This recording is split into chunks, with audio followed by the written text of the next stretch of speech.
नमस्कार, प्रादेशिक समाचार के साथ मैं आसिया नाजली। पहले मुख्य समाचार। प्रधानमंत्री नरेंद्र मोदी ने कहा है कि भारत सौर ऊर्जा से बिजली पैदा करने वाले सबसे बड़े देशों में शामिल हो गया है। मन की बात कार्यक्रम में प्रधानमंत्री ने युवाओं से की अपील, कहा उन्हें जब भी मौका मिले रांची के भगवान बिरसा मुंडा म्यूजियम को देखने जरूर जाएं।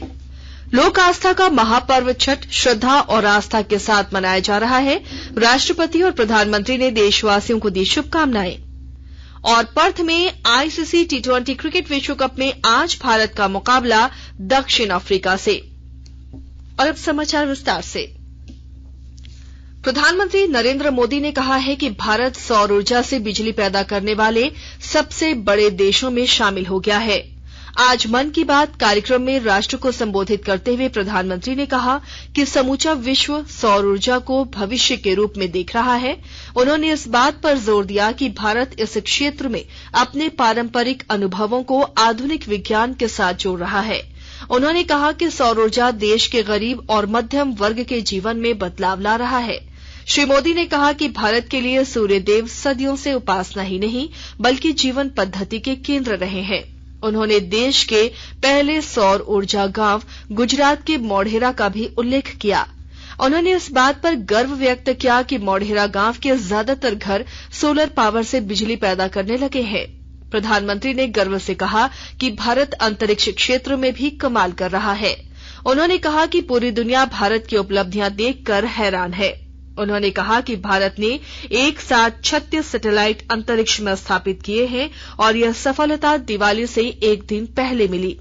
उन्होंने इसे देश के युवाओं के लिए दिवाली का विशेष उपहार बताया।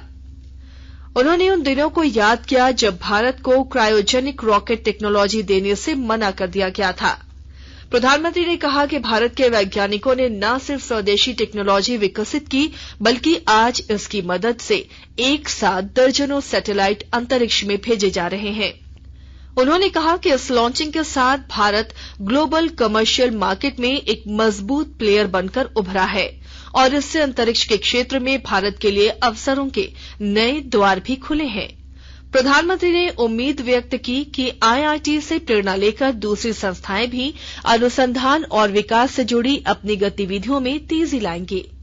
प्रधानमंत्री ने कहा कि भारत के स्वतंत्रता संग्राम और हमारी समृद्ध आदिवासी विरासत में मानगढ़ का बहुत विशिष्ट स्थान रहा है। नवंबर महीने में 15 तारीख को हमारा देश जनजातीय गौरव दिवस मनाएगा। आपको याद होगा, देश ने पिछले साल भगवान बिरसा मुंडा की जन्म जयंती के दिन आदिवासी विरासत और गौरव को सेलिब्रेट करने के लिए ये शुरुआत की थी। भगवान बिरसा मुंडा ने अपने छोटे से जीवन काल में अंग्रेजी हुकूमत के खिलाफ लाखों लोगों को एकजुट कर दिया था। उन्होंने भारत की आजादी और आदिवासी संस्कृति की रक्षा के लिए अपना जीवन बलिदान कर दिया था। ऐसा कितना कुछ है जो हम धरती आबा बिरसा मुंडा से सीख सकते हैं। साथियों, जब धरती आबा बिरसा मुंडा की बात आती है, छोटे से उनके जीवन काल की तरफ नजर करते हैं, आज भी हम उसमें से बहुत कुछ सीख सकते हैं। और धरती आबा ने तो कहा था, ये धरती हमारी है, हम इसके रक्षक हैं। उनके इस वाक्य में मातृभूमि के लिए कर्तव्य भावना भी है और पर्यावरण के लिए हमारे कर्तव्यों का एहसास भी है। उन्होंने हमेशा इस बात पर जोर दिया था कि हमें हमारी आदिवासी संस्कृति को भूलना नहीं है, उससे रत्ती भर भी दूर नहीं जाना है। आज भी हम देश के आदिवासी समाजों से प्रकृति और पर्यावरण को लेकर बहुत कुछ सीख सकते हैं। साथियों, पिछले साल भगवान बिरसा मुंडा की जयंती के अवसर पर मुझे रांची के भगवान बिरसा मुंडा म्यूजियम के उद्घाटन का सौभाग्य प्राप्त हुआ था। मैं युवाओं से आग्रह करना चाहूंगा, उन्हें जब भी समय मिले वे इसे देखने जरूर जाएं। उन्होंने युवाओं से आग्रह किया कि उन्हें जब भी समय मिले वे रांची के भगवान बिरसा मुंडा म्यूजियम को देखने जरूर जाएं। प्रधानमंत्री ने कहा कि आने वाले दिनों में कई राज्य अपने राज्य दिवस भी मनाएंगे। उन्होंने कहा कि हमारे सभी राज्यों में एक दूसरे से सीखने की, सहयोग करने की और मिलकर काम करने का जज्बा जितना मजबूत होगा, देश उतना ही आगे जाएगा। प्रधानमंत्री नरेंद्र मोदी कल केवड़िया जाएंगे। वे स्टैच्यू ऑफ यूनिटी पर सरदार पटेल को श्रद्धांजलि अर्पित करेंगे और इसके बाद राष्ट्रीय एकता दिवस के आयोजन में शामिल होंगे। श्री मोदी लोक सेवकों की कार्य सुगमता के लिए 2019 में शुरू किए गए कार्यक्रम आरंभ के चौथे चरण में 97 कॉमन फाउंडेशन कोर्स के प्रशिक्षु अधिकारियों को संबोधित करेंगे। इसके बाद श्री मोदी बनासकांठा जिले के थराद में विभिन्न विकास योजनाओं की आधारशिला रखेंगे। इस दौरान 8,000 करोड़ रुपए लागत की जलापूर्ति परियोजनाएं शुरू की जाएंगी।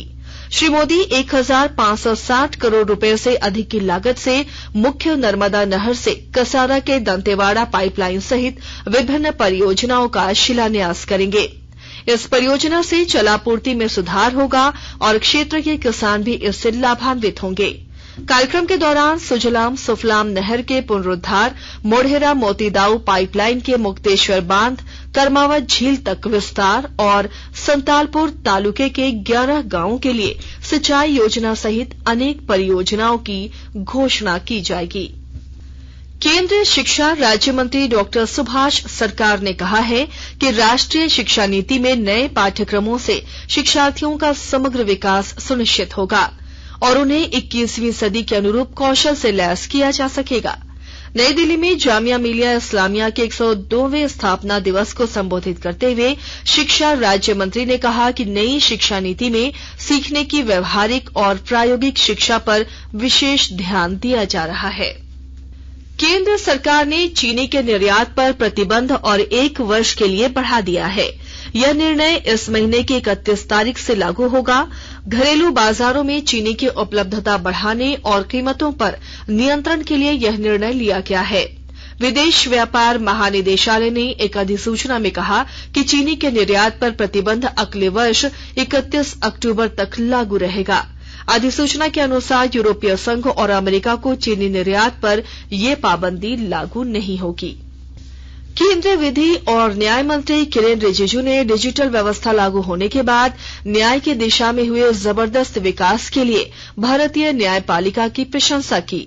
श्री रिजिजू ने कल असम में काजीरंगा में पर्यावरण और सतत विकास न्यायपालिका की भूमिका तथा भारतीय न्यायपालिका का डिजिटलीकरण न्याय प्रदान करने में इसका प्रभाव विषय पर राष्ट्रीय संगोष्ठी का उद्घाटन किया। उन्होंने कहा कि हमारे देश के सतत विकास के लिए न्यायपालिका की भूमिका अत्यंत महत्वपूर्ण है। श्री रिजिजू ने कहा कि प्रधानमंत्री नरेंद्र मोदी की पर्यावरण के प्रति जागरूक जीवन शैली की परिकल्पना को पूरा करने के लिए नियम सुविधाजनक हों। आकाशवाणी के ताजातरीन समाचारों के लिए आप हमारी वेबसाइट newsonair.com पर लॉग इन कर सकते हैं। ताजा समाचार Twitter handle @AIR news alerts और Facebook page All India Radio news पर भी उपलब्ध है।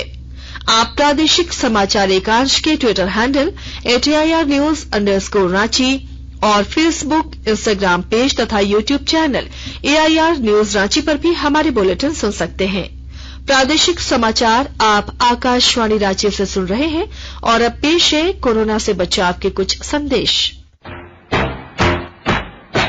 चलो मिलकर एक शुरुआत करें, चलो एक फैसला आज करें, मास्क नहीं तो टोकेंगे, कोरोना को रोकेंगे, चलो एक वादा करते हैं, चलो एक वादा करते हैं, मास्क नहीं तो टोकेंगे, कोरोना को रोकेंगे।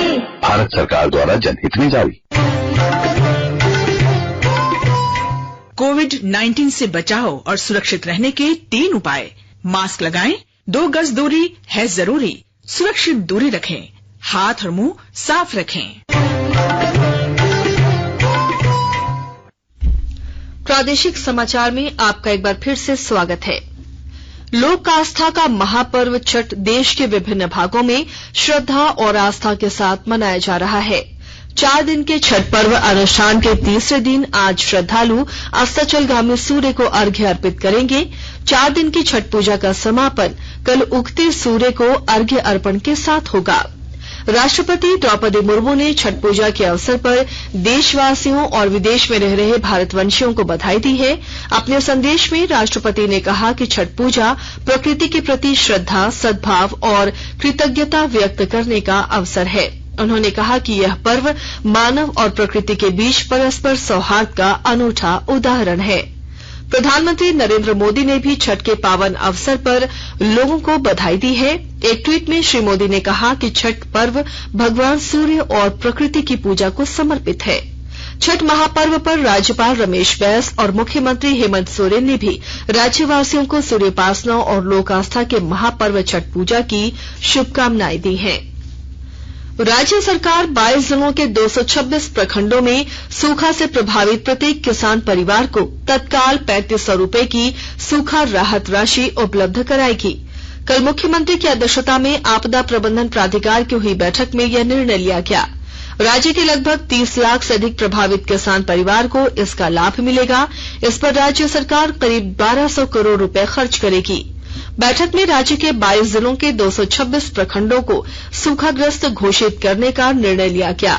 मुख्यमंत्री ने अधिकारियों के साथ राज्य में सुखाड़ को लेकर कृषि विभाग द्वारा तैयार की गई सूखे के आकलन प्रतिवेदन पर विचार विमर्श करते हुए कई महत्वपूर्ण निर्णय लिए। मुख्यमंत्री ने कहा कि सूखे की स्थिति को देखते हुए प्रत्येक किसान परिवार को तत्काल राहत राशि दी जाएगी। उन्होंने कहा कि राज्य की नैतिक जिम्मेदारी है कि प्रभावित किसान परिवारों को तत्काल सूखा राहत राशि उपलब्ध कराई जाए। उन्होंने अधिकारियों को निर्देश दिया कि राज्य में सूखे की स्थिति का आकलन के आधार पर समेकित प्रतिवेदन तैयार कर केंद्र सरकार को अनुशंसा भेजते हुए सूखा राहत राशि की मांग की जाए। सरायकेला खरसावां जिले में संचालित कल्याणकारी योजनाओं के बारे में लोगों को जागरूक किया जा रहा है। विस्तृत ब्यौरा दे रहे हैं हमारे सरायकेला संवाददाता। सरायकेला खरसावां जिले में श्रम एवं रोजगार मंत्रालय भारत सरकार के अधीन कार्य करने वाली राष्ट्रीय श्रमिक शिक्षा विकास बोर्ड द्वारा केंद्र तथा राज्य सरकार द्वारा संचालित कल्याणकारी योजनाओं के बारे में लोगों को जागरूक किया जा रहा है।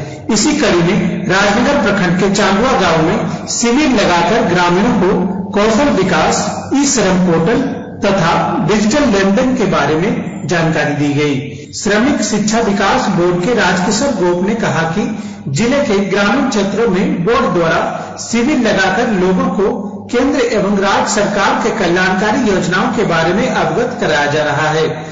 आम लोगों से आग्रह करते हुए कहा कि वे डिजिटल रूप से लेन देन करें और प्रधानमंत्री नरेंद्र मोदी के डिजिटल इंडिया को साकार करें। गोलक बिहारी, आकाशवाणी समाचार, सरायकेला खरसावां। लिंक रेक के विलंब से चलने की वजह से रांची पटना जन शताब्दी एक्सप्रेस के प्रस्थान समय में आज परिवर्तन किया गया है। यह ट्रेन अपने निर्धारित समय 2:25 के स्थान पर 4:25 पर प्रस्थान करेगी। दुमका के हसडीहा में गैस टैंकर हादसे में घायल लोगों की जांच के लिए रिम्स के बर्न वार्ड की उच्च स्तरीय टीम कल सुबह हेलीकॉप्टर से जाएगी। इस संबंध में मुख्यमंत्री हेमंत सोरेन ने एक ट्वीट कर कहा है कि हादसे में घायल हुए लोगों का इलाज चल रहा है। जरूरत पड़ने पर उनके बेहतर इलाज के लिए सरकार द्वारा हर संभव सहायता प्रदान की जाएगी। पर्थ में आईसीसी T20 क्रिकेट विश्व कप में आज भारत का मुकाबला दक्षिण अफ्रीका से होगा। मैच भारतीय समयानुसार शाम 4:30 बजे से खेला जाएगा। आकाशवाणी से मैच का सीधा प्रसारण होगा। कल न्यूजीलैंड ने श्रीलंका को 65 रनों से हराया। 168 रनों के लक्ष्य के जवाब में श्रीलंका की टीम 19 ओवर 2 गेंद में 102 रन पर आउट हो गई। ट्रेंट बोल्ट न्यूजीलैंड के लिए सबसे सफल गेंदबाज रहे। उन्होंने 4 ओवर में सिर्फ 13 रन देकर 4 विकेट लिए। न्यूजीलैंड के लिए ग्लेन फिलिप्स ने 64 गेंदों में 104 रन की शानदार पारी खेली। और अब अंत में मुख्य समाचार एक बार फिर। प्रधानमंत्री नरेंद्र मोदी ने कहा कि भारत सौर ऊर्जा से बिजली पैदा करने वाले सबसे बड़े देशों में शामिल हो गया है। मन की बात कार्यक्रम में प्रधानमंत्री ने युवाओं से की अपील, कहा उन्हें जब भी मौका मिले रांची के भगवान बिरसा मुंडा म्यूजियम को देखने जरूर जाएं। लोक आस्था का महापर्व छठ श्रद्धा और आस्था के साथ मनाया जा रहा है। राष्ट्रपति और प्रधानमंत्री ने देशवासियों को दी शुभकामनाएं। और पर्थ में आईसीसी T20 क्रिकेट विश्व कप में आज भारत का मुकाबला दक्षिण अफ्रीका से। इसके साथ ही आकाशवाणी रांची से प्रादेशिक समाचार का ये बुलेटिन समाप्त हुआ।